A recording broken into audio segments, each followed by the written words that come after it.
Morning. Out here again, just a-working. Well, is truck driving really a good choice for a career? I didn't really plan on it being a career. I just wanted something new. It's worked out pretty good. I've been doing it for, I think 6 years now. Somewhere around there. Now I have a Class B license. There's different classes of license that you get. You've got your regular driver's license, of course, just to be able to drive a regular car.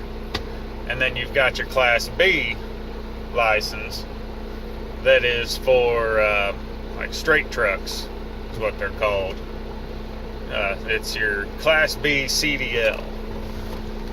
And there's different endorsements that go into it, which are like the trucks that I drive have air brakes, so you have to have an air brake endorsement. Some people drive hazardous materials, transport those kind of things on their trucks, so they have a hazmat endorsement. There's for people that drive like a school bus or a city bus, I think it's a passenger endorsement. And then you've got your Class A CDL, which is your tractor trailers. I think they call them, it's termed combination when you go through and get that. And it is for the tractor trailers. And then on top of that, then you've got your doubles and triples, I think is an endorsement for like the FedEx trucks or the UPS trucks you see out there. I think McDonald's does it to where they've got 2 or 3 different trailers attached to their truck. And the way to kind of get started out doing it is there's a couple of different ways you can do it.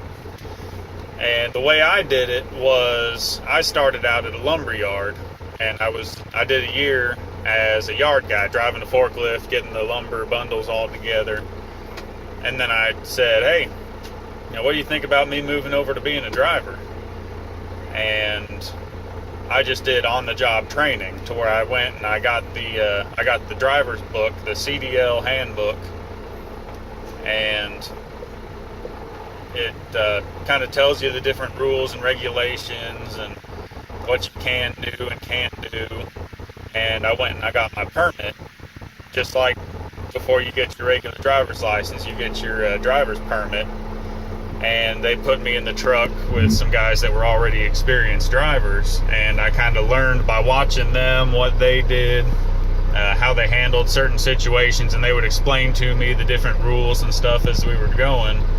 And then eventually I switched over to the driver's seat, and I drove while they were in the passenger seat just to get some experience with how the trucks handle and the brakes and all the different buttons and gauges. And then I went through a walk around, as they call it, to where, because that's part of your driver's test, your practical skills test, is you have to walk around the truck and you have to point out everything that you would do on a pre-trip and post-trip. Every single little thing. You start on the outside of the truck, say, okay, here's my, check my tires, make sure they're all inflated, make sure they're not cracked, leaking, damaged, anything like that. Then, okay, then here's the rim. I'm going to make sure it's not dent, cracked, or damaged. Check my lug nuts, make sure they're all tight and they're all there. Then you move back, okay, here's my brake. This brake component, I got to make sure that it has this much, it's adjusted to this. And then, I got to check the sides of my bed, make sure none of the welds are broken, everything. You just go around, and it takes a while, and it's kind of a pain in the butt, but it's not too bad because you're basically just pointing out every little tiny thing you see. And then you've got to know your air brake test procedure to where you're checking the pressure in the brakes and making sure that the warning lights and the warning buzzers and sirens are working to make sure they're all safe and operational. And then after a while of doing that with my permit, I eventually went back in to the DMV there, just where you get your regular driver's license.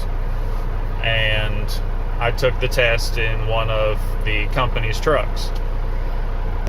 Now that's how I got around going to a school, because in order to get your CDL license, you have to have a truck to take the test in. That's why it came in handy that I was working at a lumber yard, because they already had trucks. They weren't the best trucks. A lot of them had stuff that was wrong with them, so we had to find a truck that would actually pass the inspections to be able to do the driver's test. Because if they had sent me in a few of them, they would say, okay, well, the truck has no warning buzzer for the air pressure. Well, that wouldn't pass the test, so then I wouldn't be able to take the test in it. So once we found a truck that was good to go, I went up and I took the test in that. And it's basically just like your regular driving test. They say, okay, drive up here. When it's safe, get over to the right lane. When it's safe, get over to the left lane. And they threw me a curveball, because right when they were doing that, it's okay, get over to the right lane. All right, get back to the left lane. Now, what did that speed limit sign say? Or what was the height of that bridge? And they'll do that just on purpose, just to make sure you're paying attention. But that's how I did it, on the job training. And then once I got my license, I just switched over and they put me in my own truck. There are schools that you can go to that will teach you in the classroom all the different rules and regulations and everything that goes into it. And then they will get you into a truck to get some practical experience with a walk around. And I think after a while they actually give you the test and boom, you're good to go if you pass it. Now some of them I've heard that you have to pay for out of your own pocket, and some of them I saw one on Craigslist, said it was open to veterans, and they actually paid you to go to their school. There were different portions of the school, so like different sections took different amounts of time. If you were getting a Class B, it was 2 weeks. If you were getting a Class A, it was 4 weeks. If you're doing this, it'll take another week. But they said on there that they would actually pay you $500 a week while you're being trained. So it becomes kind of like a regular job. And then once you finish your schooling and all, I would imagine you've got some kind of certificate from that school that you can then take to an employer and say, look, I have this many hours, I've got this certificate here saying that I passed and I was good to go. And then from there, you've just got to get a job. If you can get on the job training, that would probably be the way that I would go, because once I passed and I was good to go, boom, I was right there, had experience with the company already, I had been around them so they knew who I was, and then I was good to go. I just was right on keeping going with that company. Now, one of the speed bumps that you might hit is the experience. Like the company I work for now, I drive a straight truck. It's a dump truck. So my Class B wasn't any issue. I just moved right into doing it. I was used to driving a straight truck. It's a tandem axle. I've got 2 axles in the back, 1 steering axle, and then I've got 3 tag axles, as they're called, or the wheels that you see that are up against the frame, and then once you need them, you flip a switch and they drop down to take the extra load of that weight off of the frame.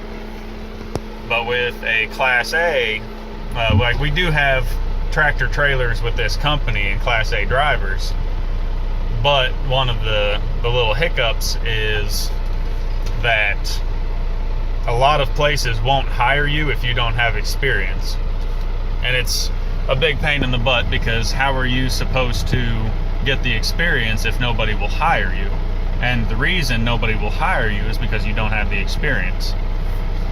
So it's kind of tricky, I've heard, to get into that, just because you've got to find somebody that's willing. And it may not always be the company that doesn't want to hire you. It's just their insurance that they have on the trucks will not allow you to drive because you don't have 2 years of experience driving that kind of truck. So that's why I've never gotten into the Class A tractor trailer side, is because, one, I don't really have a need for it because I have a family and a house. I like to be home every night, sleeping in my own bed. And with tractor trailers, a lot of the time it's over the road. The majority of the time. There are companies that will let you drive during the day, then go home. But a lot of it is over the road trucking, to where you're gone for a week or two at a time, and then you get to go back home and see your family and all. And for me, driving a dump truck, it makes enough money for me, and there's enough hours to where I can pay the bills. So I don't really, right now I'm good. So if it ain't broke, don't fix it. So I just kind of stay into one of these. I could go to another company, go to a school or something, but that would then have a gap in the money that I'm making, which would not be good for bills. And to get the experience over the road, to be able to get into a tractor trailer, I just don't want to do over the road. So I'm comfortable where I am, and if I do need to make some extra money, I get side jobs. I'll do, like the firewood business, something like that, or helping people with projects on the weekends, or I could get a part-time job if I needed to, a day or two a week. It is a lot of work, but gotta pay the bills. And when you're going through the process for the things that you need to know, don't pass it off as something that, I'll never need to know this, because at some point it might pop up. Like parallel parking, one of these trucks is part of the process, part of the driver's test. And they measure out your truck, and then they give you an extra certain amount of feet past the length of your truck, and they say, okay, now I need you to go into this spot without passing the back line or the front cone or the back cone. And while I was doing that, I was thinking, why in the world am I learning how to parallel park a truck? I've never once had to parallel park my car, and if I'm not going to parallel park my car, why in the world would I try to parallel park this truck? I'll just find somewhere else to park. Because that's what I was thinking when I went into it. And I can't tell you how many times I've had to parallel park one of these trucks. Whether you're, weaseling into a job site, or you're just kind of in a bad spot where you're sitting, so you have to parallel park your truck to let the traffic go by, or you got to switch positions with another truck, so you pull out, they back up, and then you have to somehow get yourself into that spot that they were sitting in. And one thing that I thought I would never need to know ends up popping up all the time. And then once you do become a truck driver, you have to be on your game every minute, because people do not pay attention, and it seems like they go out of their way to try to screw something up for you. I don't know what it is, but that's what I've learned. People will not give you distance. You leave some distance in front of your truck for stopping distance, and everybody thinks, oh, he's leaving that there for me. So you'll have cars whip right in all day long.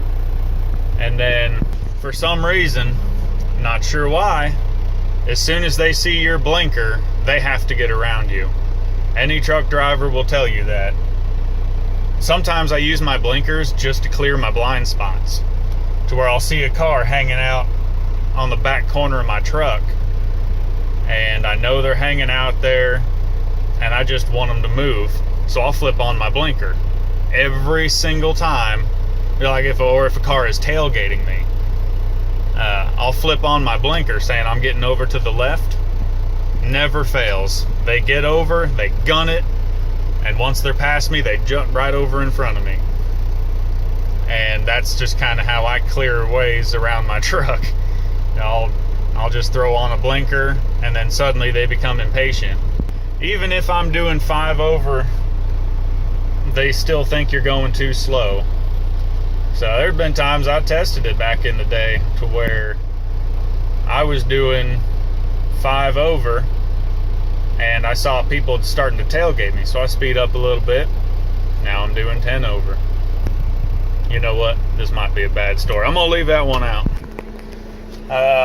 Shifting, majority of the trucks are sticks from my experience. That's what I learned on. I originally had, it was a 10 speed, which technically I think was a 15 speed. Oh, hold on, my turn in there. So you've got to know how to drive a stick in order to pass a test. I don't know if it's, I think it just depends on what truck you take the test in. But I learned on a stick, and the trucks I drive now with this company are, they're all automatic, which is really weird to move to after you've been driving a stick for so many years. So that was a definite change. But you'll learn how to float the gears, which is where you switch gears, you upshift, you downshift without ever touching the clutch. And it just kind of takes some getting used to in order to do that. But once you get the hang of it, it's easy. Everything goes smooth. So there's the stick. You've got to remember that your truck is longer than your car. So you've got to remember that when you're taking turns, you've got to keep an eye on your mirrors to make sure you're not running over the curb or another car that may be next to you. Remember how much is hanging out past your rear axles. So if your rear axles are in a certain spot and you've got 10 feet worth of truck past those axles, when you turn, you're not just going to make the turn nice and easy, because when you turn, that last 10 feet is going to come swinging out. So you've got to remember that. It's all stuff that they go over in the book and stuff that you learn when you've got your permit. But all in all, it's a pretty good job. It's a pain in the butt kind of to get into it, but once you do and you get on with a good company, it's good work. You've got good hours depending on the company, you know, what they'll let you get away with, because there are regulations for how many hours you're allowed to work in a week, how many hours you're allowed to work in a day, and it's all stuff that's written down in your logbook, so that if you get pulled over by DOT, they check it all. And DOT does not need probable cause to pull you over like a regular police officer. They can pull you over for any reason or no reason and inspect your truck, inspect your paperwork. I've had it done before where they were just sitting at an intersection and they looked over at me, they pointed at me, and then they pointed right in front of their vehicle. And they said, "Hey, I'm just stopping you here for a random paperwork inspection, or random truck check. They'll check your weight, they'll check your brake lines, or you know, they might just check the paperwork that you have for yourself, or your the paperwork, your logbook, stuff like that. So they can pull you at any time and check your stuff. So keep that in mind. Don't be a dickhead and be arguing with people saying, "Oh, you can't pull me over, you didn't have any probable cause." Well, they don't need it. And then by you arguing like that, they're going to find something to give you a ticket for. So it's good work. It's good money. It's pretty easy work depending on the company. Like this company here, I never get out of the truck. I just sit in it, I go over, pull up to a spot, they load my truck, I drive out to the job site, I dump it, and then I go back to go get another load. So it's pretty easy work. You just got to have something to, like my cooler down there. I bring water and food with me. My AC works, my heater works, so I don't really have to bundle up too much or worry about getting too hot during the day. You do have to make sure that you get enough sleep at night, because it's kind of easy to fall asleep in these trucks because it's the constant hum of the engine and whatnot. And speaking of AC, it's getting kind of hot in here since I got the windows closed. But make sure you get plenty of sleep. You've got to clean yourself up if you're not acting right. You can't. It's kind of hard to be a drinker and drive a truck. I used to be a big drinker, and that was the main priority in my life. But once I became a truck driver, I don't want to get pulled over for a DUI while driving a truck. So I made sure I did what I needed to do to knock it off. And speaking of that, everything is worse and more expensive with a CDL. Like a regular seatbelt ticket in your car, depending on where you are in Kansas, $10 ticket. You go in there, you pay your $10, you're off the hook. In a CDL truck, seatbelt ticket is $80. Speeding tickets, I hear, are more. Luckily, I've never really gotten too many tickets. Since I became a CDL driver, I make sure I do what I need to do to make sure everything's right. I don't speed, I don't drive recklessly, so I don't really get tickets. But I've heard from other guys that have got speeding tickets that they're more expensive. Just everything is more, and that's kind of to deter truck drivers from doing the wrong thing. So as long as you keep up with stuff and you make sure you're good to drive, your equipment is good, make sure you stay within the regulations, it's a good job to have. And it carries over to where if you get, like if I were to get mad at this company and say, you know what, I'm quitting. Well, if you do that if you're in the grocery business or something, just whatever jobs, you've got to get there and you've got to learn new things. Well, with being a truck driver, if I were to leave this company, I could go to another trucking company and drive a dump truck for them. Their paperwork may be a little different, but for the main point, it's the same job, I'm just in a different truck. And no matter what happens, somebody is always going to need something driven.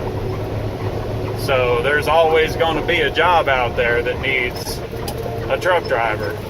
So I've kind of set myself up to where I can get myself another job. And the longer I do this job, the better it looks when I go to get a different one. Because if it's me and 4 other people applying for the same job, 2 people just got out of school, 1 person did a year of on-the-job training, and another one did, his dad owned a trucking company or something like that, so he's got a little bit of experience. Well, I go in saying, look, I've been doing this exact job for 7 years. I've got 7 years worth of experience.